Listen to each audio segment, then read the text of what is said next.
My name is Andrew, and I was 15 at the time this happened.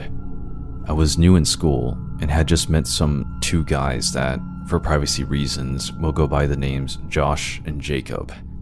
They were cool kids, and the day I met them, we bonded so well that around lunchtime, Josh told us about an abandoned house that was a couple of miles away from school, saying it was supposedly haunted and that we should visit it after school.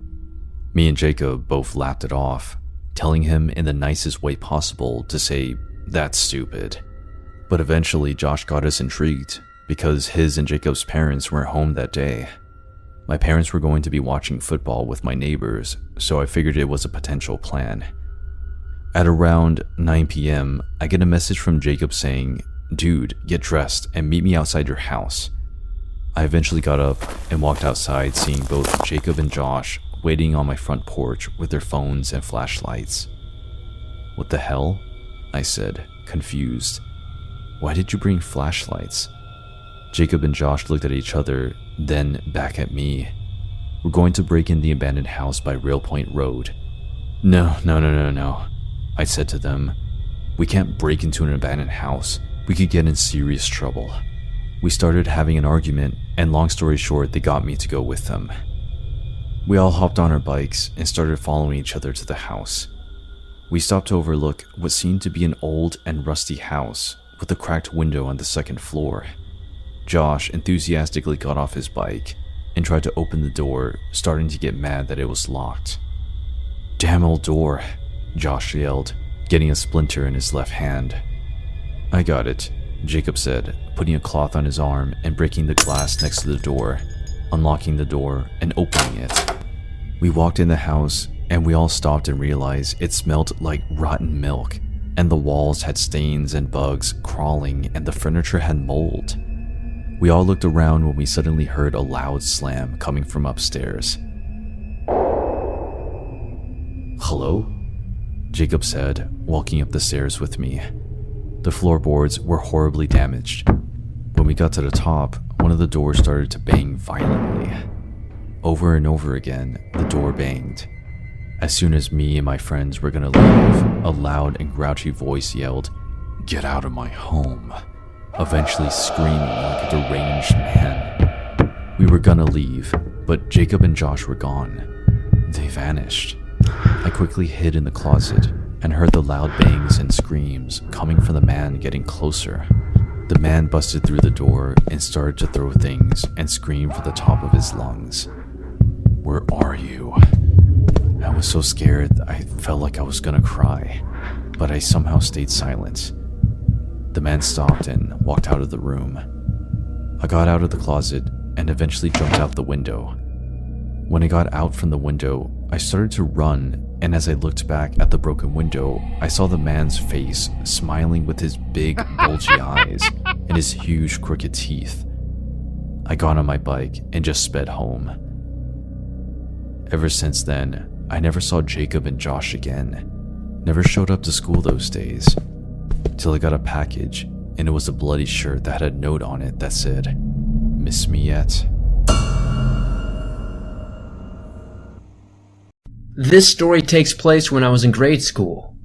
I used to suffer from night terrors and sleep paralysis, so I would always be bothering my parents to sleep with them. They finally got fed up and locked their door, which left me alone in the living room. I started to just sleep on the couch because it was across from their bedroom door. This one night was a typical Texas, humid night, and I had a small fan next to me.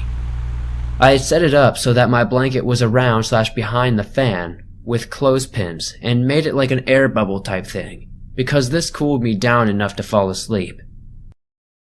Sometime in the night, I hear someone walking to the bathroom, and I think it's my dad, so I ignore it. I then feel a hand pressing down on the blanket and patting down/touching me. I sleepily say, "It's just me, Dad." Then he stops patting me, and I turn to go back to sleep. Then my dad pats at me again, trying to get under the blanket. When he finally does get under the blanket, I feel him touching/patting my chest and my neck, so I gently grab my dad's hand and say, "Okay, Dad, good night, love you," then kiss it. That's when I actually get to see and feel this hand up close. It's not my dad's hand. I'm holding some gross, pale, old twisted nails. Dirty, clammy cold hand.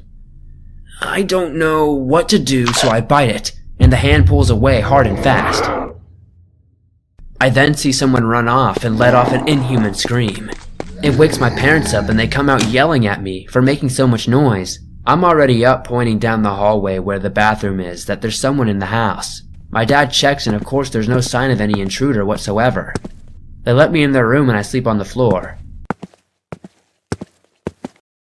I have no idea what that was, but I know I've been scared forever because of it. This is one of the many spooky encounters I've had in that house, and maybe I'll share more in the future. This happened in 2002. Now, before I get started, I apologize if my English isn't perfect, as it isn't my first language. For starters, I'm female, and I was 19 years old. I was working at a small family-owned coffee shop, where our customers are normally college students. Pretty much people my age. Anyways, the night in question was what I wanted to go ahead and bring up to you all. Now, at the time, I didn't have a car, and so I relied heavily on the bus. The nice part was the bus stop was literally across the street from the coffee shop, so I didn't have to go too far. So I was closing that night, and at around 10:15 p.m., I sat down at the bus stop's bench, looking down at my phone and waiting for the bus, which was to arrive at around 10:28 p.m. As I looked at some random memes, I heard the cars pass by, and that's when I started to hear movement behind me in the shrubbery. When I turned around, this random man stumbled out toward me.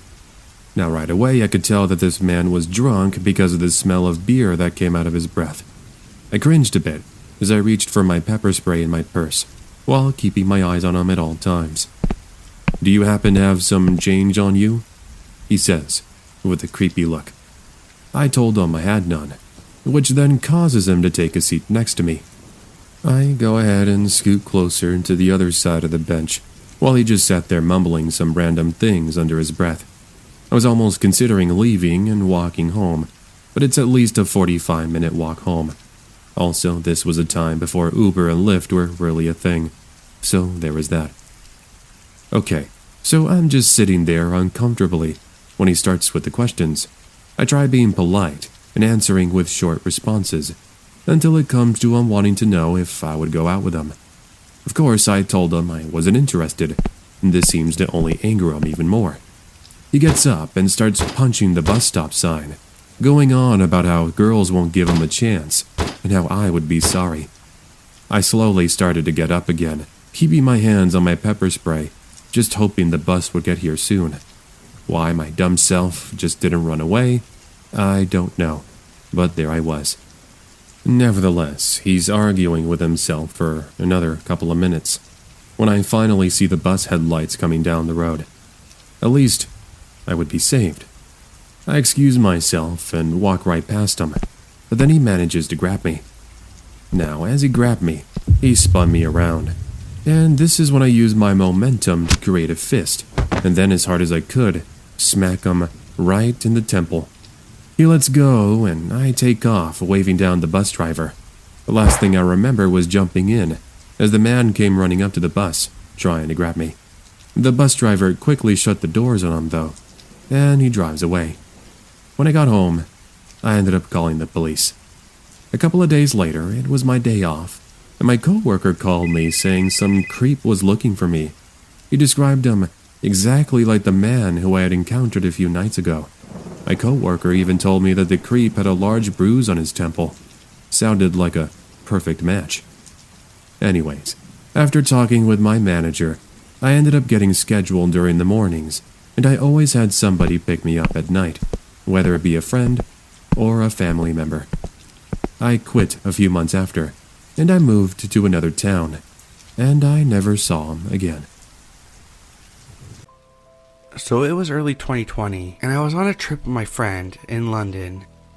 We're two 22-year-old girls and just wanted to spend the weekend looking around the galleries and getting to feel the city as we were thinking of moving there. We were staying in kind of a dingy hostel in East London, but we were barely ever there, We stumbled in late at night after being out most nights. We were in a shared room with 2 other sets of bunk beds. Most nights we weren't really aware of any others being in the room, other than the odd snorer who was gone by morning. But our last night, a new person had arrived. We noticed he laid out his clothes neatly on the bed, and all his shoes were lined up perfectly against the wall. He was sleeping under the duvet, despite his clothes being left on the top of the bed. Almost like he heard us coming up and jumped into bed before we came into the room. The lights were on too. We were both pretty drunk, so didn't take much notice and went to sleep ourselves. The next morning we were flying home on a really early flight, like 6 a.m. When we woke up around 3:30 a.m., he was already awake, and while we were both getting our things together, we noticed that he was taking his stuff out of his bag methodically, in a really particular order. He was muttering under his breath, but wasn't saying anything that we could make out, but kept laughing to himself and got progressively louder. We both text back and forth about how odd he seemed to be, but we were leaving soon, so we weren't too worried about it. I walked into the bathroom to brush my teeth, the door slightly ajar. My friend was directly outside finishing up her makeup, so I didn't see the point of shutting the door and locking it just to brush my teeth. Seconds after I walked in, he walks in.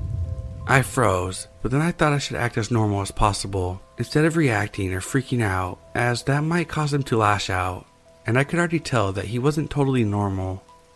While I'm standing there brushing my teeth, he stares into the mirror at himself for about 20 seconds, almost glaring at himself. He seemed angry. He started grinding his teeth and grunting too.